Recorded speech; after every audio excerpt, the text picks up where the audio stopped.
Good morning, everyone that's joining us. We're going to give it just a minute to allow everybody to trickle into this virtual event. If you can just hang tight, we'll start here in just a moment.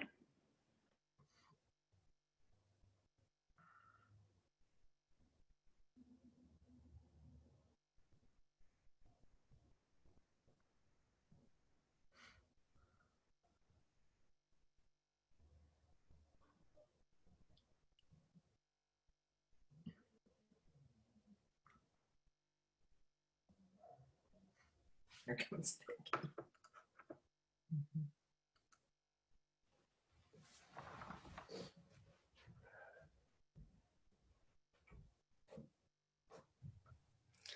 With this cooler weather. All right, everybody, we're going to go ahead and get started this morning. Welcome, Chamber members and guests. My name is Cammie Welch, and I am the president of the Arvada Chamber of Commerce. We're so grateful that you've joined us today for our state election forum. Before we get started, I would like to take a moment to thank our elected officials and dignitaries who have joined us today. This is a little bit more challenging via Zoom, so bear with me. If I miss anybody, please don't be shy about putting your name in the chat box. I'd like to welcome Arvada City Council, our Mayor, Mark Williams, and City Council members John Marriott and Nancy Ford, Jefferson County Commissioners Leslie Dahlkemper and Libby Szabo, the Arvada Fire Board members Bob Loveridge and Andrea Romero, Arvada Fire Chief Mike Piper, Fairmount Fire Chief Alan Fletcher, Apex Board members Liz Tomsola and Vicki Pyne, RTD Board members Shelley Cook, State Representatives Tracy Kraft-Tharp and Brianna Titone, and State Senator Rachel Zenzinger. I also recognize that in this season, we have many candidates who've joined us today. I would encourage all of our candidates that are on the line to please put your name in the chat box so that everybody knows that you were able to be part of this event today. These events aren't possible without the support of our many sponsors. And so on your screen, you can see there all of the wonderful sponsors that on an ongoing basis support the Arvada Chamber of Commerce to allow us to continue to host events just like this and many other programs and events throughout the year. So a big thank you to all of those incredible businesses and organizations on the screen. I'd also like to take a moment to share with you a couple exciting things that are happening with the Arvada Chamber of Commerce. We are continuing to distribute PPE to our Arvada businesses. We're thrilled to say we have well over 250 businesses taking advantage, and we still have plenty of supplies. So if that's something you're needing help with, whether it's masks or cleaner, we'd be happy to get you those free supplies in the next couple weeks. We also do have some dollars left with our mini grants. And as a reminder, those are for compliance, technology, and other such things that are related to COVID expenses. We do want to encourage you to save the date. You maybe remember last year we did our first ever business summit. We will be doing that again this year on Wednesday, November 18th. That will be a virtual event that we're really excited to host with all of you joining us. We have some great keynotes that we're expecting to join us. And then finally, I wanted to provide a quick update. For years, you've heard us talking about Arvada Works. This is our talent pipeline program. We're thrilled to have found some new energy with that program. We're launching a system that will allow for more seamless interaction between suppliers and industry. And so if you're interested in learning more about how you can engage in improving the talent pipeline, I would love to connect with you and talk about opportunities to do that. So with that, I'm pleased to get us started today. The Chamber has hosted candidate forums for nearly 40 years, and we appreciate the opportunity to be able to provide a space for our businesses and community leaders to hear more about the candidates who commit their time, treasure, and talent to running for office. And I think if you talk to any of the candidates that are on the line today, they'll tell you it is indeed a commitment. We appreciate your continued grace for us as we work through this program. As you've all learned, that sometimes Zoom can be a little bit clunky as we work to unmute and mute and transition things, and we appreciate you offering us that grace. Also, as a friendly reminder, we value civility and kindness, as I know all of you do as well. We recognize that throughout today's discussion, there may be points where you're not in agreement with something that's said. We ask that you do not share that in the chat box. Keep that to yourself. We hope that this event can bring positivity and kindness for all of us as we learn more about these incredible candidates who have put themselves out there in such a meaningful way. So today's moderator has returned to us after we were just recounting. He's been with us for 6 years moderating these election forums, which I'm so incredibly grateful for. Jim Seidlecki has spent nearly 20 years working as a journalist and managing newsrooms. After 5 years as the Director of Communications for Adams County, Jim recently moved into the role of Deputy County Manager. Jim and his wife Kim live in Thornton with their 3 children. And Jim is incredible. We're so thrilled to have you back today, Jim. Please take it away. All right, thanks, Cami. Really appreciate it. Good morning, candidates, and good morning, everyone in Arvada. Thank you so much for joining us as we meet the candidates running for Senate District 19 and House Districts 27 and 29. Before we begin the forum, I really want to go over a little background and review the format of today's event. We've broken the forum into 3 sections to keep the solid flow of information moving. Now, each candidate's going to receive 2 minutes for opening statements. That'll be followed by a series of questions based upon their position. And then finally, candidates will have 60 seconds to make their closing remarks. You will notice that there is a timer on the screen. That'll help our candidates stay within these time parameters. We're going to start with District 27 today for opening remarks. Representative Titone, please unmute, kick us off with your opening remarks. All right, well, thank you. Good morning, everyone, and thank you for having me here today. My name is Brianna Titone, and I am the state representative in House District 27. And I ran for office in 2018 because of a long history of service to my community, from age 16 when I became a volunteer firefighter. I truly care about the people of House District 27, and that's why in 2018, we knocked on over 50,000 doors to find out what was important to the people. I pledged to represent the people of the district to the best of my ability, and I got to know the district, and now I know the district even better. And as you know, the district has very differing views at times. So I work hard at the Capitol at the last 2 years to do the work of the people by running and passing bipartisan bills and following up on every constituent request that came into my office. I have been called one of the hardest working legislators at the Capitol because I was taught the value of hard work at an early age, and I learned the reward of helping people. As a scientist, I'm good at looking at the big picture and analyzing the data and the facts. As a consultant, I developed a keen sense of working together and finding people's strengths. And as a legislator, I give everyone the opportunity to tell me their position, and I listen. It's my job. I supported many constituents and business owners by getting them the assistance and up-to-date information during the worst parts of the pandemic, and I still continue to do so. Many people already know that I'm here to solve their issues, and I'm ready to help you solve your issues anytime. And I look forward to serving you for the next 2 years. Thank you very much. Thank you so much, Representative Titone. Vicki Pyne, 2 minutes for your opening remarks. Hi, everyone. Thanks for letting me take this opportunity. Thank you to Cami for being an incredible host as usual. Some of you know me, many of you do not, so I wanted to give you a little bit of background on who I am. I grew up living all over the country. My dad was FBI, so I've lived from coast to coast, Montana to Oklahoma, and spent all of my middle school and high school years in Tokyo, where my dad worked at the American Embassy. I met my husband in Washington, D.C., and we were married there before he finished his last year of dental school. We spent a year after that in St. Louis, where he's from originally, and then loaded up a truck and moved to Colorado to find or open a business. And this is where we ended up settling in Jefferson County. We have a dental practice out in the Montbello, Northeast Denver area. I have been highly involved in the community. I've been highly involved in reaching out in a variety of capacities. Aside from having small business experience, I also serve on the board of directors for Apex Park and Recreation District. I am currently the president.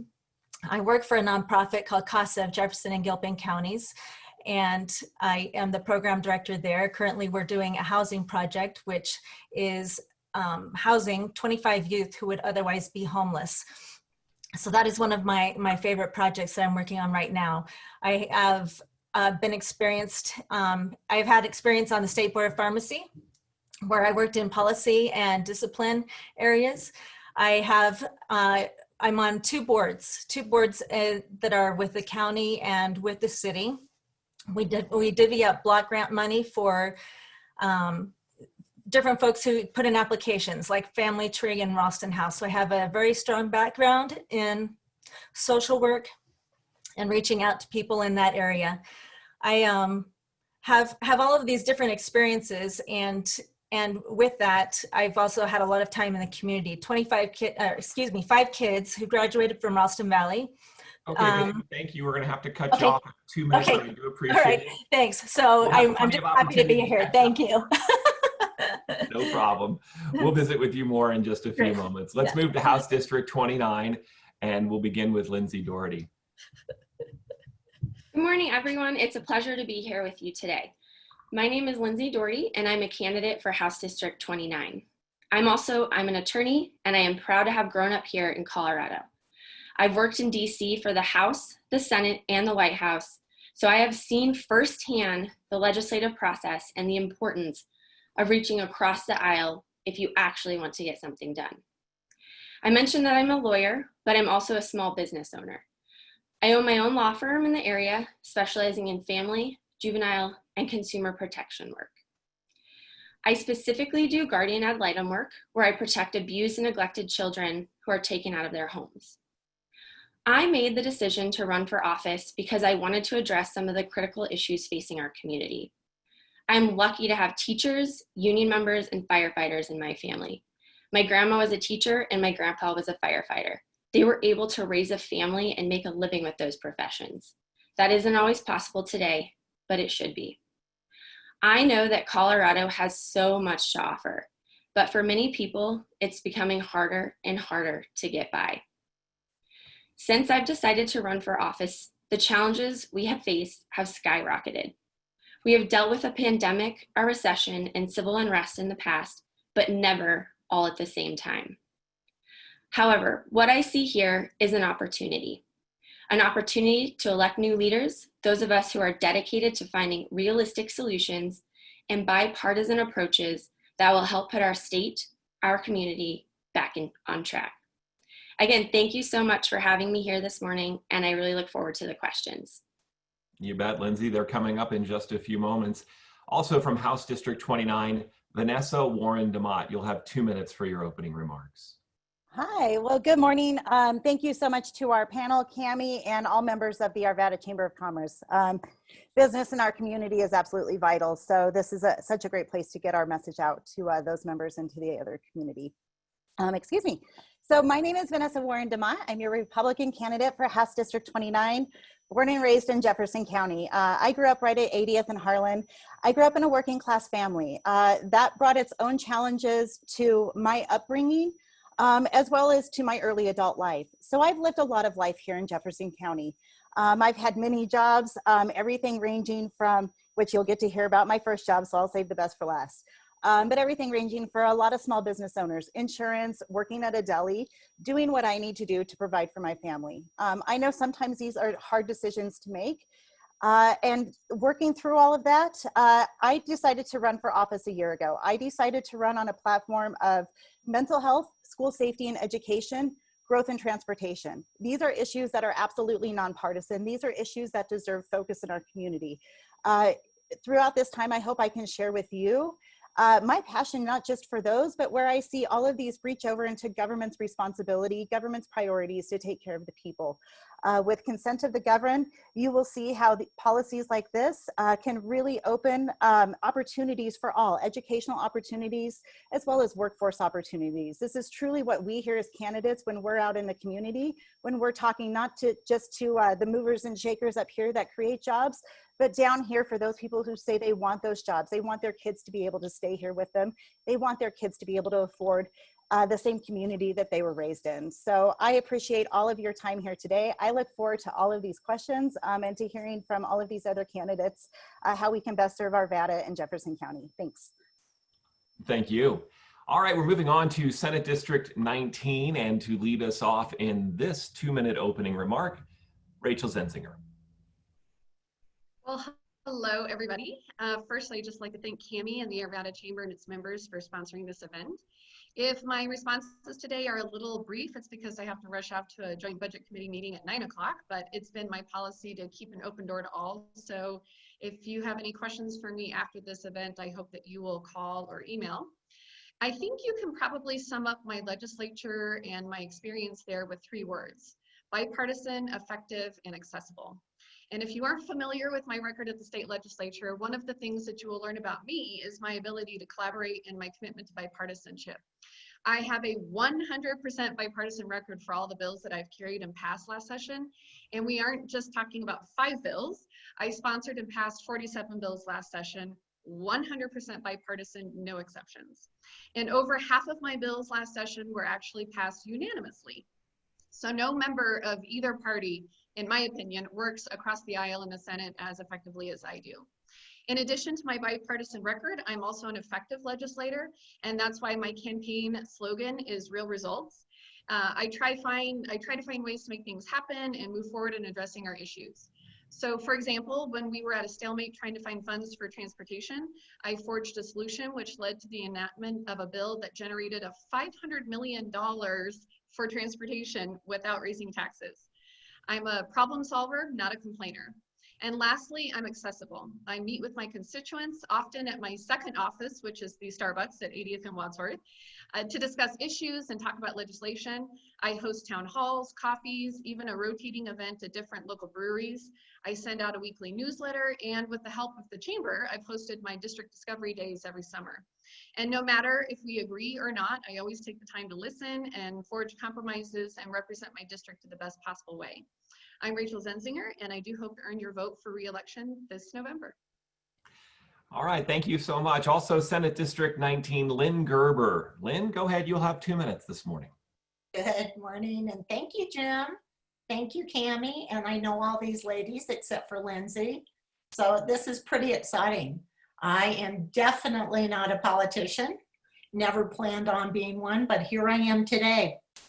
I was adopted into a family of educators in Boulder, Colorado. And Boulder's an interesting place to be raised. I'm a wife, a mother, a grandmother, and my husband and I have lived in Arvada for 26 years. My husband's father built most of Arvada, so I've come from a family of entrepreneurs. Most of our kids, our 5 kids, are entrepreneurs. And we welcomed, so my mother lived with us during the last 14 years. She did pass away, but she was active in raising our children. We had 5 of our own, 11 through foster care, and we have 11 grandkids. So we have a busy family and a busy house. When I moved to Arvada, we purchased a horse property. And my heart coming through foster care was always to serve hurting. So our home has always been a refuge for others, and we've done horse programs. My husband ran the fatherhood program through the state of Colorado, and we've been involved in addiction, homelessness, Denver corrections. We've had a lot of experience with addiction and just, like I said, open door policy. I worked in education as a certified purchasing agent for 27 years. I understand budget well. I understand business well. I've had several successful businesses, and I'm really excited about the possibilities of being a legislator. I never thought of this. How I got involved, I was working on a simple piece of animal welfare legislation at the Capitol. It brought me to where I am today. I apologize. We're going to hear much more from you in just a few moments, but I want to be fair to everyone and have those strict guidelines. All right, so we're going to move into the Q&A section of our forum, and we're going to start with our candidates running for House District 29. In an effort to reduce any redundancies, we have pre-assigned questions for each position. You're each going to have 1 minute, so that time will be on the screen just as it was for your opening remarks. 1 minute to answer each of the posed questions. So we're going to begin with House District 29. That, of course, Ms. Lindsey Daugherty and Vanessa Warren-Demott. And the first question will go to Lindsey Daugherty. For a few years, paid family leave has been a much debated topic at the state legislature. Now we are prepared to vote on a ballot question that puts a state-run program in place. What do you believe is the ideal solution to meet the needs of families and businesses? And we'll have a minute for you, Ms. Daugherty. Yep, thank you for the question. You know, as I mentioned briefly in my opening, I am a small business owner. I 100% understand the challenges of owning a small business and the costs associated with that. I started my own law firm in 2012. You know, I get having to go pay for your insurance for your employees and even pay for insurance for yourself. I had a little bit of sticker shock when I did that the first time. So I understand that. However, I also can't shake the fact that, you know, my grandparents, as I mentioned, were able to comfortably raise a family as a firefighter and teacher, and that's not the case today. So in the next few years, we're going to be facing long-lasting economic impacts of COVID. And what Colorado families and businesses deserve to have is support from the government to get them through the financial hardships. And I think we need to look at very flexible and creative solutions to meet the needs of both families and businesses. Thank you. Thank you. And we'll pose the same question to you, Ms. Warren-Demott. For a few years, paid family leave has been a much debated topic at the legislature, as we know. Now we're prepared to vote on that ballot question that puts a state-run program in place. What do you believe is the ideal solution to meet the needs of families and businesses? Well, thank you so much for that question. This is absolutely a very crucial issue for most Colorado businesses as well as families. But the question in itself, ideal solution, unfortunately, there's just not an ideal solution. There is never going to be a one-size-fits-all solution for businesses in Colorado. Businesses range in size from 1 to 2 employees to hundreds to thousands. For businesses, nothing is stopping them from being able to offer these as packages, attractive packages to attract those workers that they need. They can do that by participating in those insurance co-ops. This is the best way for them and for those the workforce that they have to create packages, to create a plan that is best suited for their needs, for the business's needs. Never before are we, or will we ever see one solution that blankets every single business here in Colorado. Again, a solution is needed, and I look forward to being able to work on that. Great, thank you. And you'll have the first crack at the second question. And the second question, Ms. Warren-Demott, this year, the state legislature had to navigate a $3 billion budget shortfall with expected challenges, of course, ahead in the years. What would you do to help manage these challenges? Well, absolutely. So government has its priorities, and managing those challenges means putting those priorities first. So transportation, roads and any mobility option is exactly where we should be prioritizing. So we're going to see a great theme through many candidates and looking at that. The mobility and being able to save time in traffic helps all of businesses. So if we're able to look at creative solutions throughout educational funding and educational opportunities and bringing in better solutions that aren't repeating and repetitive of more oversight and deregulate some of those things that are causing some overhead, some administrative costs, we're going to see some really creative solutions by being able to work across the aisle. Again, looking at priorities, balancing with special interest projects. All right, thank you very much. Now to you, Ms. Daugherty, same question. The legislature is having to navigate a $3 billion budget shortfall this year with expected challenges, of course, in future years. What would you do to manage these challenges? Sure, thank you. So as I stated, I'm an attorney. I do a lot of family law. And one of the things that I'm really proud of is I do a lot of mediations for family law. So I've had a really high success rate of getting two people going through a divorce who really, really dislike each other to come to a settlement. So I know what it takes to get two parties to work together. Because the state is so low on funds, it's imperative that we all work together to figure out how to get through these hard times. The future of Colorado is absolutely depending on this. As a state representative, my job is to listen to the people in Arvada and Westminster and work hard to get them the resources that they need to make sure that they are taken care of. Thank you. All right, great. We'll lead off here, Ms. Daugherty, with you for the third question. Businesses have continued to express their concern around increased liability as they navigate the health and safety guidance from public health agencies. What assurances could be put into place to help protect local businesses? As a small business owner myself, I know that there are a lot of responsibilities that come with having your own business, as I also talked about, in my earlier answer. There are many laws and regulations in place that protect employees and consumers, but I believe it's so important to make sure that these protections ensure that employees and consumers are being taken care of, but we also need to make sure that we're looking out for Colorado businesses.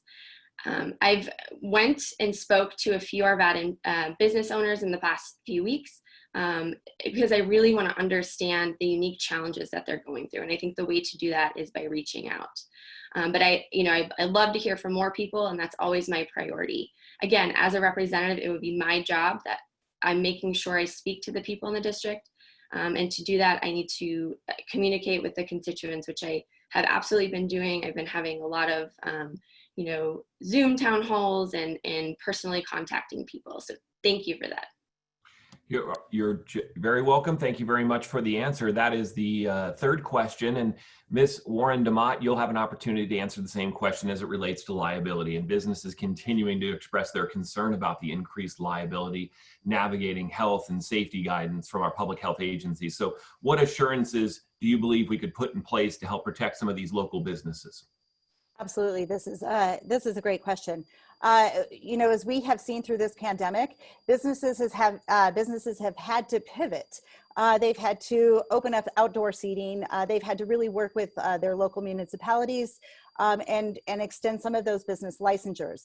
At a state level, we've been able to expand a few things to help them. But also there's been a lot of oversight for businesses that, quite frankly, already knew how to navigate a lot of these health concerns.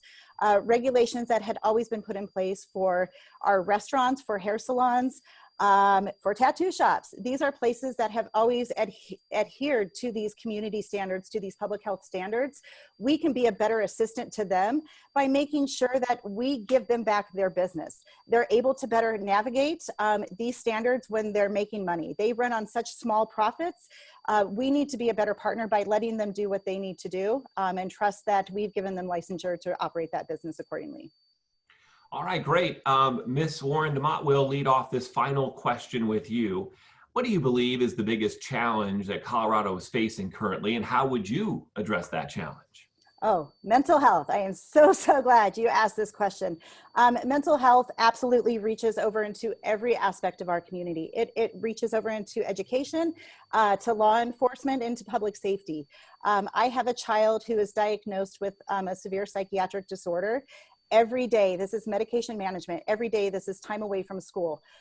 This is just one story of thousands in our state.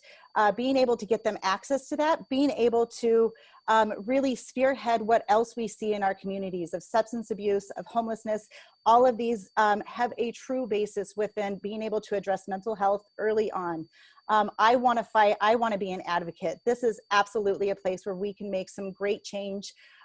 Where government can actually step in and say, this is our most marginalized, these are our most vulnerable in our community. Let's partner with our families, our schools, our insurance. Let's take care of this problem.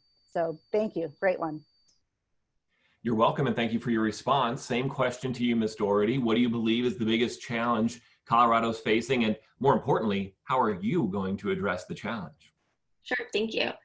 So I would say, the lack of education funding in the state is a huge problem that is leading to other major issues.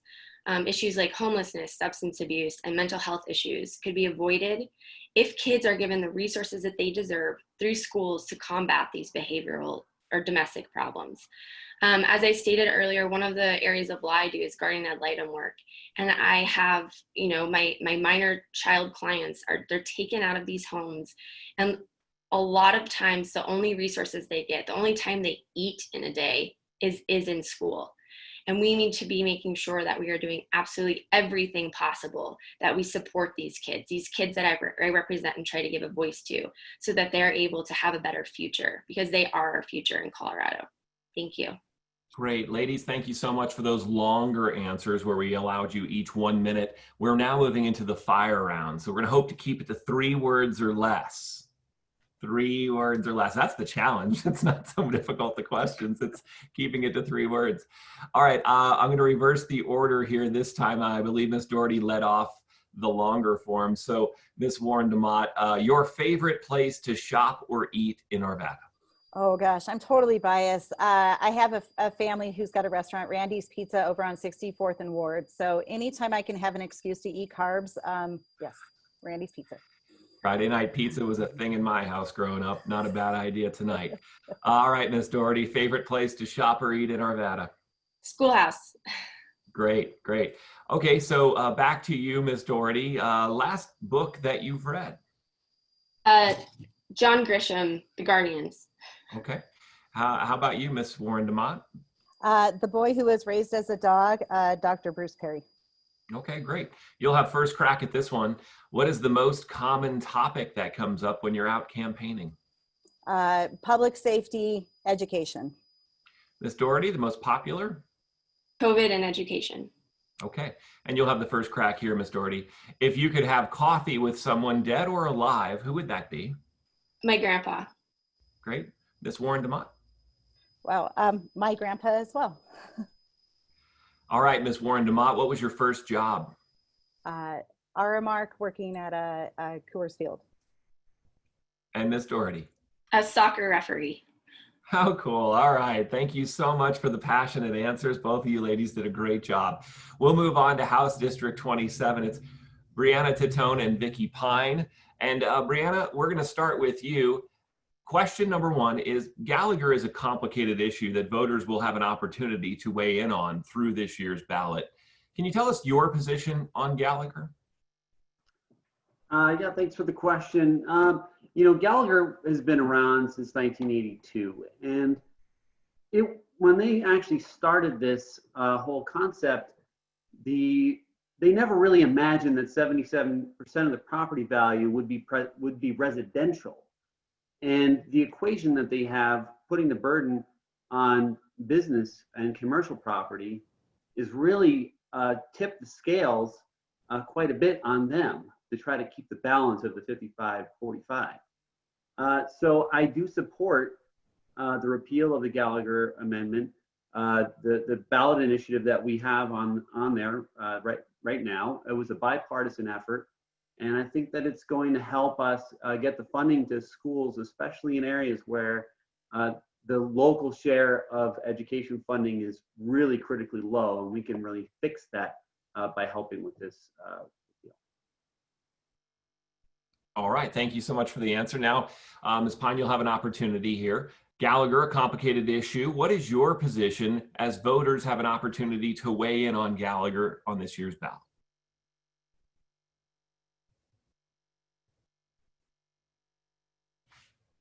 There, okay, sorry. For starters, I'm very happy that the voters are going to be able to weigh in on the issue. The issue with the combination of Gallagher and Tabor has created issues in how we retain some of the money for our projects, and in particular, as a board of directors president for Apex Park and Rec, we're seeing that this is going to have a major effect on our budget. Excuse me. Right now with COVID, the Apex has been down probably $5 to $8 million is what we're projecting. So if Gallagher is not repealed, that's going to be another, I think, $1.5 million that we're going to be looking at losing.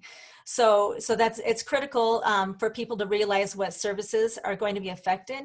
At the same time, I also recognize that there's a group of people who have less means and will be affected negatively by this. That they, on their property taxes, may be looking forward to the relief of having another decline in what they're spending. So it is a divided issue. Okay. It is an issue that affects a lot of people. So I'm Thank you very much. happy for voting. All right, Ms. Pyne, you'll have a first crack at this second question. Annually, the Arvada Chamber of Commerce does a survey to understand better the challenges in the business community. The rising cost of healthcare has continued to be of paramount concern to the community. What types of solutions would you support to reduce the rising costs, especially healthcare, that businesses are facing? Well, as a small business owner, I've had a lot of experience with the healthcare issues, and pre-Obamacare, we were able to have associations in place, and like with the dental practice, we could do healthcare through the dental society. And with all of that change, we've had to go through a lot of different things in the dental office, and I know a lot of people have experienced that are business owners. So one of the things that I would really like to look at is bringing back that association piece, where we could come together, we could bring businesses together and allow them to purchase group plans. It's a tough decision.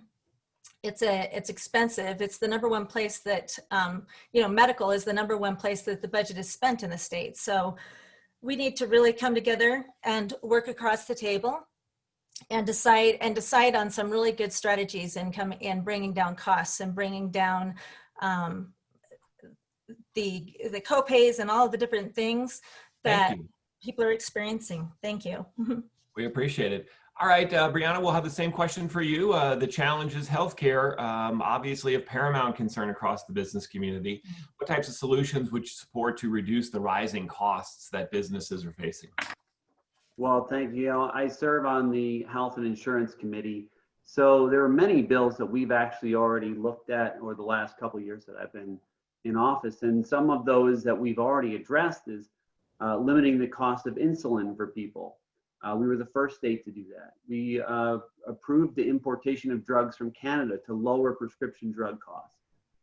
We had transparency in billing from hospitals to make sure that you know what you're actually going to be paying for. Limiting the cost of surprise billing that has been hindering people and bankrupting people and preventing people from going to the doctor.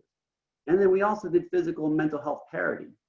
And these are ways that we've already done, but I think that we can also be a little bit more proactive and get people to go to these checkups, both physical and mental, because those proactive ways of actually caring for yourself can prevent a lot of illness from getting out of control, which can make the cost a lot more.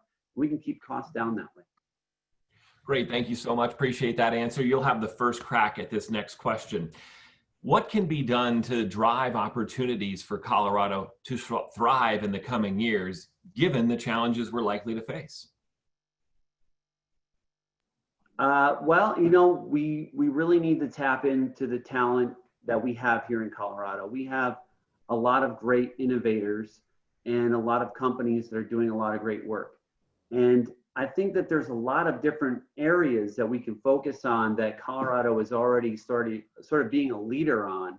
One of those aspects, I think, is hemp and hemp production. I serve on the Ag Committee, and I've talked to a lot of the hemp producers. And I think that there's kind of a chicken and an egg thing there.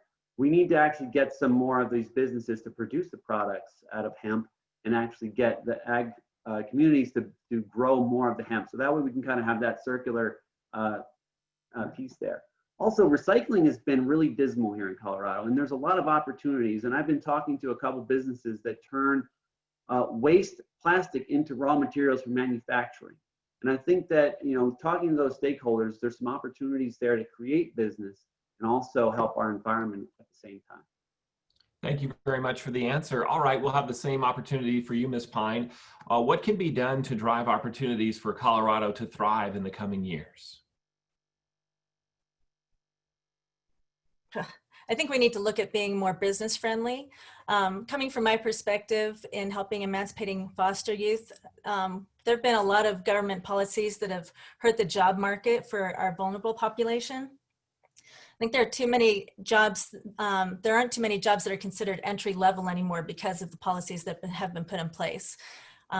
Youth go to learn to be responsible employees, how to be on time and how to dress for the job. And I think this is one area that we really need to improve in our legislation.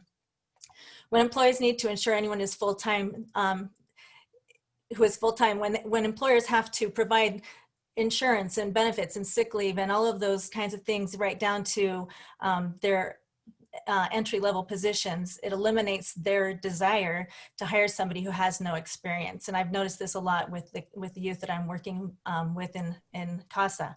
So I think it would be important to look at legislation that would involve a lot of stakeholders in stimulating the economy, but remembering that we need to be a business-friendly state, that we need to look at business as partners instead of looking at them as the gravy train and trying to figure out how to tax more, but we need to look at them and say, how can we do these things together?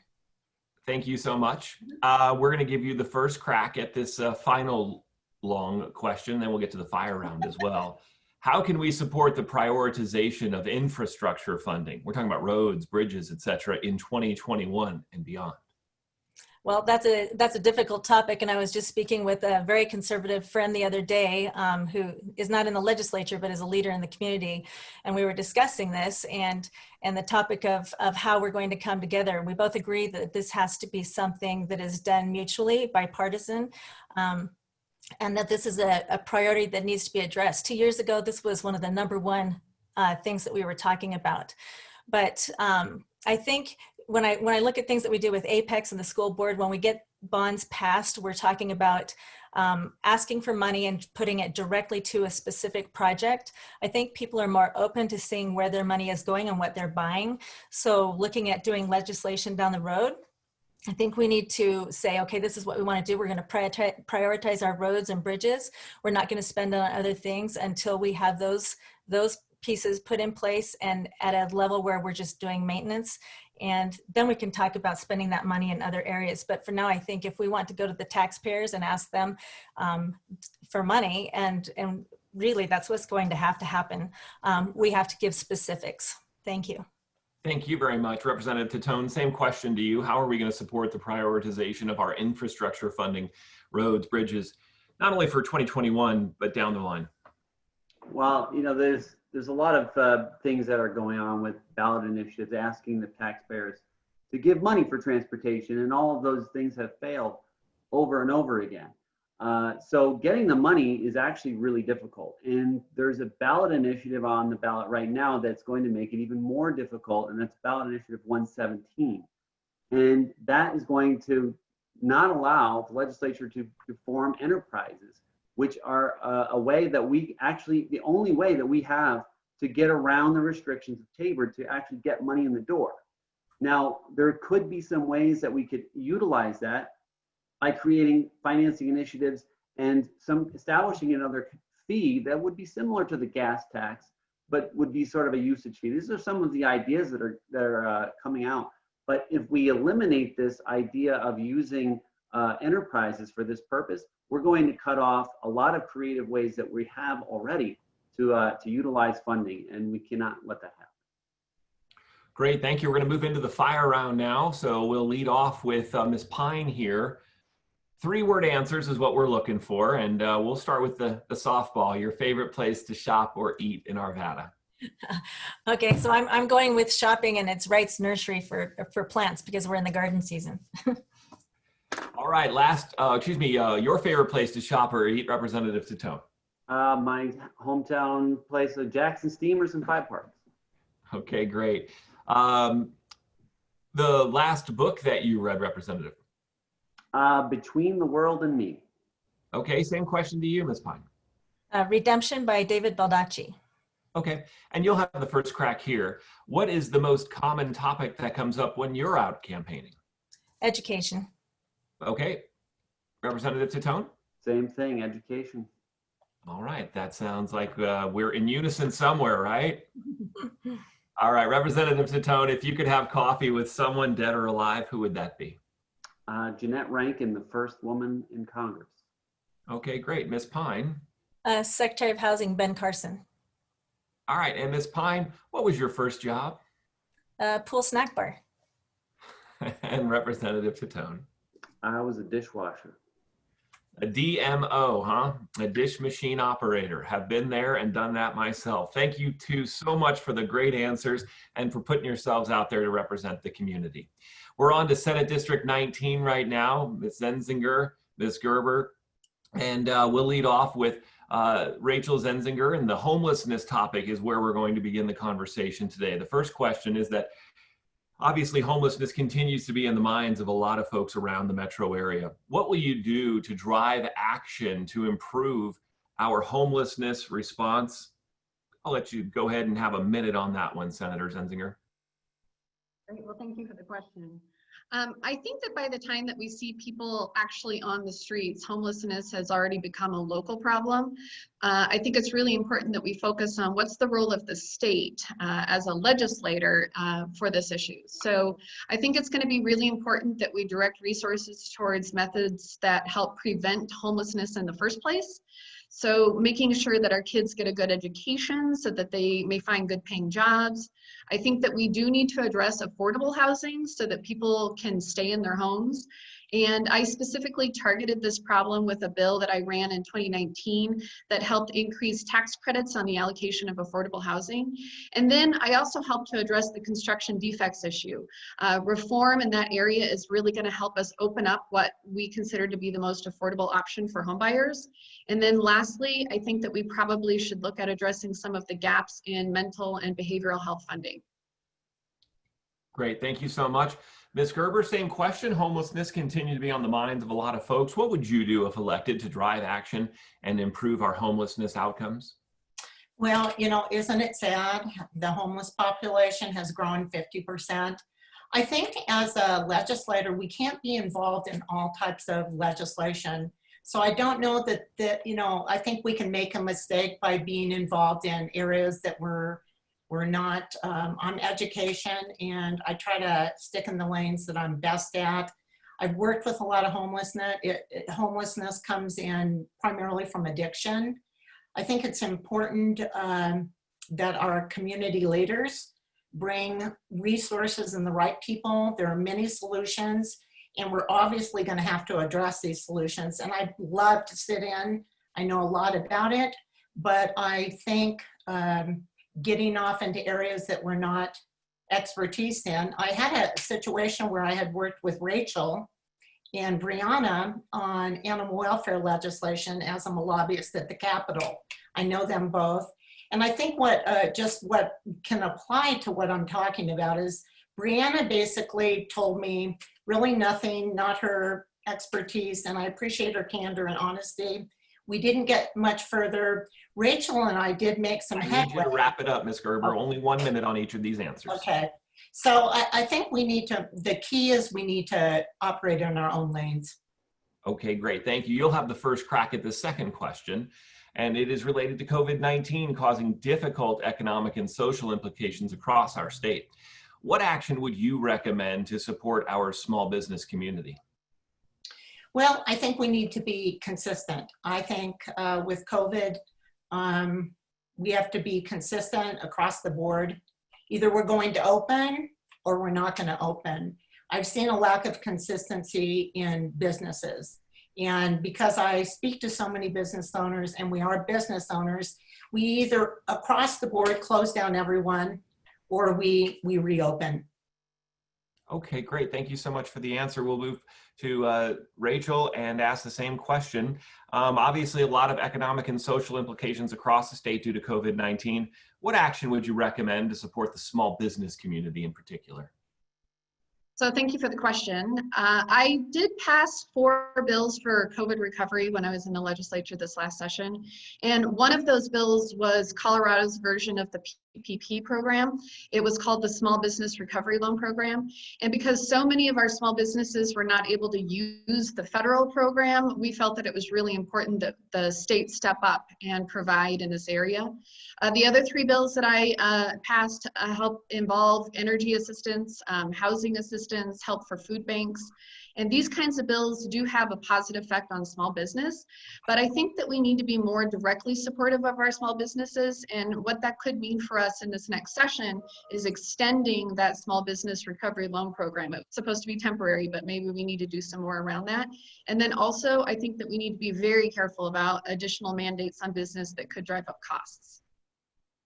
All right, we appreciate the answer. And you'll have the first crack at question number 3. What solutions exist to continue to support our education and talent development systems? Are we talking about policy changes or funding? What do you think the best approach is? Education is my favorite topic, so thank you so much for asking it. I think that participation in our dual enrollment programs has been very successful. It helps get kids a head start on finding their career paths. And those programs, such as the ones in which kids can take healthcare or construction classes in high school and get college credit, really helps shorten their time to degree or a certification, which also helps kids save money and gives them a head start in the programs that they're most interested in. With these types of programs, they actually get paid while they learn, and it helps fill jobs where they are most needed. I'm also really eager for the implementation of another bill that I passed that help people earn college credit for work experience. This has the potential to really help students gain those critical hands-on experiences while earning credit, and it also helps reduce the time to degree for our non-traditional learners. All right, great. Lynn, we'll have the same question to you. What solutions exist to continue to support our education and talent development systems? Any policy changes or funding that you would recommend? Well, because I worked in education for many years and I ran a budget, I think ultimately administration is ballooning at a high rate of pace and not keeping up with the growth. So for me, I would like to see money back in the hands of the schools and the teachers and the kids.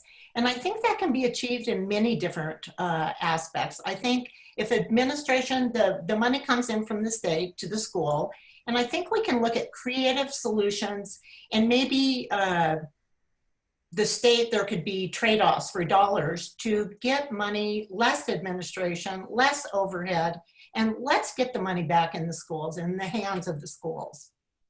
Testing, we could cut down testing scores. There's all kinds of ways that I think we could creatively work. I think we have to get creative. Now's the time to be creative in education. A lot of changes have to occur. We have many kids that we aren't meeting their needs. So I think we need to be creative. Great, thank you. All right, so question number 4, and I believe you will have the first opportunity to answer this as well, Ms. Gerber. If you are elected, what's the first piece of legislation you would run or that you might support overwhelmingly? Well, gosh, I would be a newbie, so I don't know that they'd be so gracious of letting me just run legislation. But what I would like to be involved in is anything pertaining to choice in education, creativity in education, possibly vouchers, tax, just reforming. So I'd be right in there supporting anything pertaining to moving forward and being creative for our children. All right, so education would be the first. Senator Zenzinger, if you're reelected, what's the first piece of legislation that you would run or that you might support overwhelmingly? Well, I know this is going to sound like an odd answer, but I actually don't approach this job with an agenda. So I don't actually say, these are the bills that I'm going to run the moment that I get elected. What I try to do is I try to listen to my community and figure out what are the bills that are going to best address the problems that I'm hearing at the doors, that I'm hearing from constituents. Right now, what I think that would be is I'm hearing a lot about economic recovery because of COVID. So I would probably look at something that would extend the business loan recovery program for businesses. But whatever my first initiatives will be, it'll be born out of what I hear at the door. And then also given our budget situation, it'll probably be more focused on policy and not cost any money. All right, ladies, we're going to move into the fire round, and Ms. Gerber, you'll have the first opportunity to answer this question. Your favorite place to shop or eat in Arvada? Uh-oh, you can't tell by my clothes. Enstrom's Toffee. Okay. Senator Zenzinger? The Schoolhouse Kitchen. Okay. We'll stick with you, Ms. Zenzinger. What was the last book you read? Where the Crawdads Sing. Okay. And Ms. Gerber? Simple Government, Huckabee. Okay. You'll have the first crack at this one, Ms. Gerber. What is the most common topic that comes up when you're out campaigning? Education and lack of trust in government. Okay. And for you, Ms. Zenzinger, most common topic? Bipartisanship. Okay. All right. You'll have first crack here. If you could have coffee with someone dead or alive, who's that person? Muhammad Ali. Okay. And Ms. Gerber? My mama. Sure. And your first job, Ms. Gerber? McDonald's. And Ms. Zenzinger? Baseball umpire, $6 a game. I'm not sure that was worth the gray hairs that probably came at that very young age. If you ever want something painful, go volunteer to watch your children umpire or referee. I'm telling you, nothing will test your anxiety more than hearing parents yell at your kids. Thank you so much. We appreciate the answers, ladies. We're going to move on to some closing remarks here to help with the time constraints that I know are present this morning. So Ms. Gerber, you'll have 1 minute for your closing remarks. And there I go out. Hello, Ms. Gerber. We had you for a moment there. Ryan, let's reset the timer and allow her internet hopefully to reconnect. We'll allow Ms. Zenzinger the opportunity to provide her closing remarks, and hopefully everything will come back online. Ms. Zenzinger, go ahead when you're ready with a 1 minute closing remark. Are you sure? I think I saw that Lynn came back. Are you back? I'm back, I think. Okay, good. Thank you, Rachel. Appreciate that. Sorry, there are little technical difficulties. Oh, it's the Zoom world. We're doing the best we can. No worries. You'll have a minute whenever you're ready. Okay.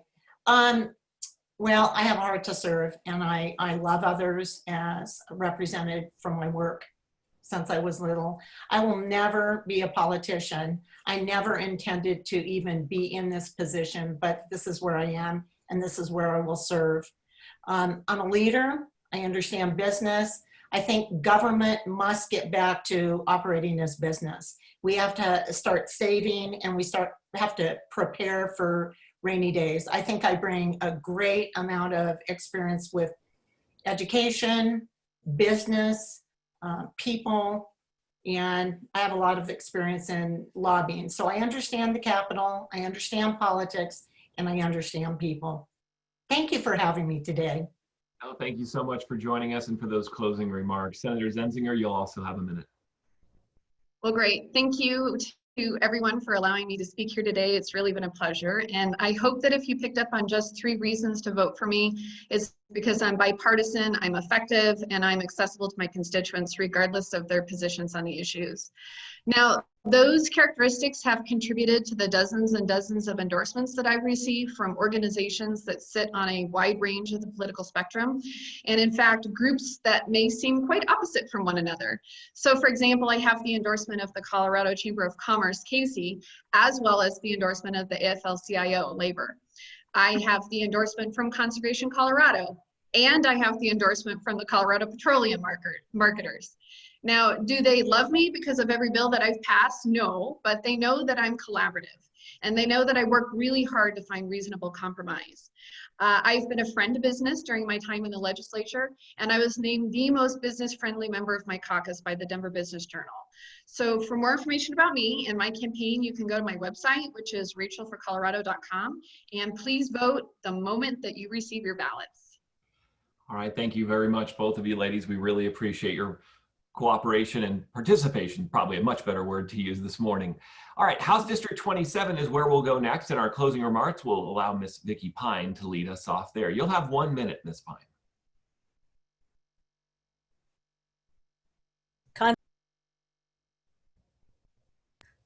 Okay, there are a lot of legislators at the Capitol, and they have a variety of experience. The economy is vital for Colorado's health.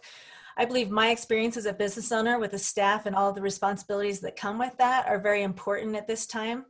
I've also been endorsed by the Colorado State Chamber of Commerce as well as the National Federation of Independent Businesses, so NFIB.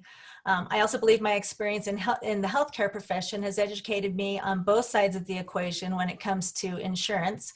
I'm an employer who pays for insurance and also provide insurance. And then on the flip side, our dental practice is paid by insurance. So it gives me a unique perspective in that area in trying to solve those problems. My park and recreation district experience has given me more budget time than I would like to have, especially in this difficult time. But as we're facing these challenges at the Capitol and looking at having to make cuts and prioritize programming, I've spent a lot of time doing that recently. Great, thank you so much. Yeah, thank you. And Representative Titone, you'll have 1 minute as well. All right, well, thanks, Cami, and to the Chamber for this forum every year. It's a great experience. And serving as your state representative the last couple of years has been an honor. And I have learned and accomplished a lot and gained a lot of valuable connections. And I want to put them to use for you.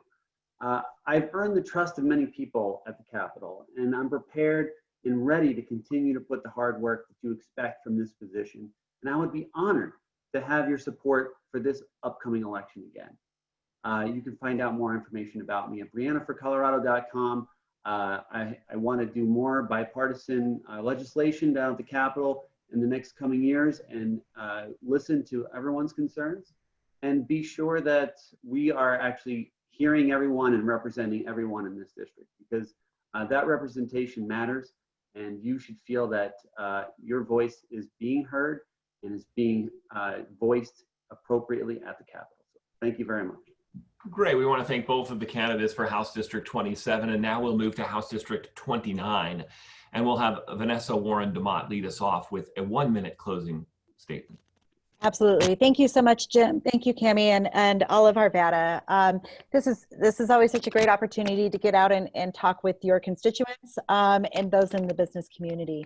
Again, my name is Vanessa Demott. I am your candidate for House District 29, which is all of Jefferson County, Westminster, and the east side of Arvada, everything between Wadsworth and Sheridan down to I-70. As a representative, I can promise to bring that kind of common ground. You'll hear a lot in these discussions about finding a place where you can compromise and find that place. I like to look at it as coming to an agreement. A compromise is meaning somebody is sacrificing something. In Colorado, we should all be winning. We should be winning for the people, and we should be making legislation for the people. I look forward to this next session. There's a lot to work through, but you got to bring that kind of common ground there, and that's what I promise to do as your representative. I can be reached at demottforcolorado.com or my personal cell phone, 303-512-3609. Thank you again. Appreciate your time. You're welcome. All right. And finally, from House District 29, Ms. Lindsey Daugherty, you'll have 1 minute for your final remarks. Yep. Thank you so much for having me here today. What I can say is that we all know that there's no shortage of work to do right now. The pandemic is still wreaking havoc on our health and our livelihoods. What we need to do is to find reasonable solutions that work for everyone. I think that if we work together instead of shouting over each other, we can use this time to build relationships, learn lessons, and start to build back stronger. As a small business owner myself, I know how imperative local businesses are to this community. We need to take big and bold measures to ensure that we can all weather this storm together. The same thing goes for our schools. We need to protect the health and safety of our teachers and administrators while giving every child the education and resources he or she deserves. There is no perfect solution, but I know we can do this together. Just as I've chosen to be a voice for the kids I represent in court, I'll do the same for you in the state legislature. Thank you so much for having me again. My name's Lindsey Daugherty, and you can find out more about my campaign at www.lindseyforcolorado.com. Thanks. Thank you all so much for not only waking up early with us, but participating in this morning's forum and doing it without that fantastic breakfast that we're all accustomed to at the Arvada Center. So we're really looking forward to getting back together and doing this again in the future and doing it in that forum that we've become accustomed to. And I hope that everybody watching this morning will commend each of the candidates for putting themselves out there, not only this morning, but running for office. It's just no small task. And we want to congratulate all of you on your decision to attempt to make a difference in your community. We look forward to seeing you here next month for the Ballots and Breakfast Forum. We'll do that again on a Friday morning next month. Good luck out on the campaign trail, everybody. And to everyone watching, please vote as soon as you get your ballot and have had a chance to research it. That's one of the beautiful things about Colorado. You can sit down with a cup of coffee, fire up your Google machine, and learn so much more about the candidates and questions that we are all facing this November. So thank you so much for joining us. On behalf of Cammie Welch and everyone with the Arvada Chamber, we're grateful for your participation this morning. All right, thank you.